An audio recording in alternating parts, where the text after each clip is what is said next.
Awesome. Juan Chavez, a salsa violinist, correct? Yes, that's right. In a recent interview, you said that the violin came first and your love for salsa came second. Why did you decide to incorporate the violin into salsa music? Well, I've been a violinist my whole life. I've been playing since I was a little bitty kid. And basically, I got interested in salsa music as a percussionist. I joined a salsa band as a conguero, playing congas and percussion. And one day my Cuban teacher of the group said, heard me playing Bach in the hallway, just walking down the hallways practicing. And he's like, why aren't you playing, the violin in the salsa group? And I was like, because there's no violin in salsa. What are you talking about? And so he very quickly schooled me that, yes, there is indeed salsa violin, and I could do that, professionally. So that's what I've been doing ever since. I've been playing salsa violin now for about 9 years. So. And you have a band, and you play the salsa violin with your band. Tell us about Dile. Okay. Dile Afro-Cuban Orchestra. It's just my orquesta. It's my brainchild, basically. I've been very fortunate to travel with them. It's a 10-piece group, full metales, full, all the percussion, everything is there.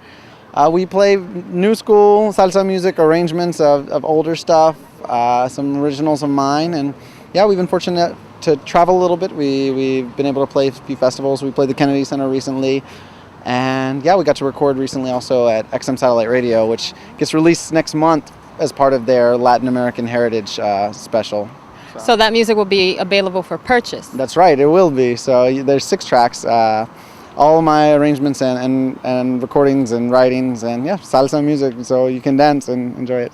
Great. So we'll be able to buy Juan Chavez's music on XM Radio release. When is the release date? I believe it's in 2 weeks. 2 weeks from now. So the second week of September, it's coming out. It's part of their XM Live is what the festival is. Check it out at xmradio.com. So there, or you can come to my website also. And what is your web address? JuanPChavez.com. So.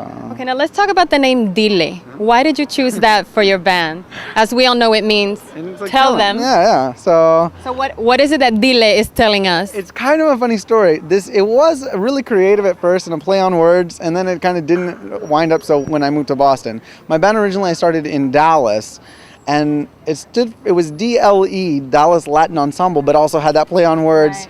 And so when I played my first event here, they're like, what's the name of the band? And I was like, I'm not changing my band's name, that's it, So I'm like, Dile. I was like, it can't be Bile. That wouldn't be right. So Dile is what it is. And I still love the meaning, It's like spreading our music. You tell them about it's catchy. I like it. Juan, can you tell me who your musical influences have been? Sure. I have millions, first off. There's no way for me to name all of them. But as far as salsa violin goes, of course, there's the great Alfredo de la Fe. I really... There's great. It's sad that there's not as many salsa violinists out there as our other instruments, but there's great ones. Susie Hansen, Anthony Blea. As far as vocalists or other salsa performers, I love Ruben Blades, Hector Lavoe, Celia Cruz, of course, all those salsa stars. And then I also like non-salsa people as well. Ooh, like what? I love Stevie Wonder. I love Stevie Wonder. Everybody loves Stevie. So, I don't know, I try and incorporate a little mix of everything. And growing up, my parents made me listen to like a lot of Elvis. so a little, mezcla in there, mix of everything. Okay, now you mentioned El Cantante. Have you seen the movie? I won sneak preview tickets. So actually, I got to see it before everyone, and I went and yeah. You might have saw it the same day we saw it. Maybe I did. So yeah, I was up there, getting shoved in by the ushers. What did you think? I love the movie. I love the fact that salsa is out there, being spread, being promoted to just a general public. It's not being contained anymore just for the people that go out dancing or the people that's part of their heritage.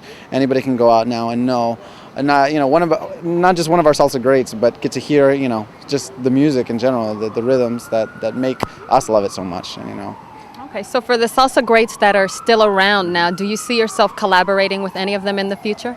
Well, I was fortunate just a couple of weeks ago. I don't know if you guys are familiar with Larry Harlow, but one of the Fania legends, salsa pianist. I just played 2 gigs with him a couple weeks ago, which I was very nervous and very, very excited all at the same time. I played with him in the Latin Legends Band and his Latin Jazz Encounter project here in Cambridge once and then out in Worcester as well, and that went great. He was an amazing guy.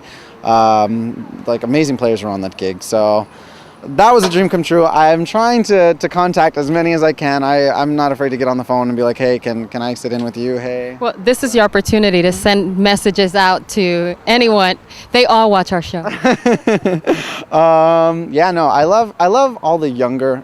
I love everyone first off, but I love the fact when younger musicians are out there making it in salsa, because it's so standard for older musicians to be there, that go to the die, and I love them. But when the people like, India and Mark Anthony were doing it when they were young, that makes me like, okay, good. I'm not going to have to wait until I'm 50 to make a successful album that everyone knows of and hears. Hopefully I can do it by the time I, reach my 25th birthday or something. So on that note, where do you see yourself in 5 years? in 5 years, I definitely will have a few albums out. Definitely, you should look for those. JuanPChavez.com. I'm writing a book right now on Afro-Cuban violin. And so that should be released soon. Working with Berklee on that. I see myself playing. I see myself teaching. I see myself, out there spreading this and enjoying life with salsa right there all together. Well, we think you're a talented artist with a promising future, and we are so glad to have you on our show before you become so famous. So when you win your Grammy, make sure you thank Boston Latino TV first. Thank you, Boston Latino. Can you take us out with a little number here? Sure.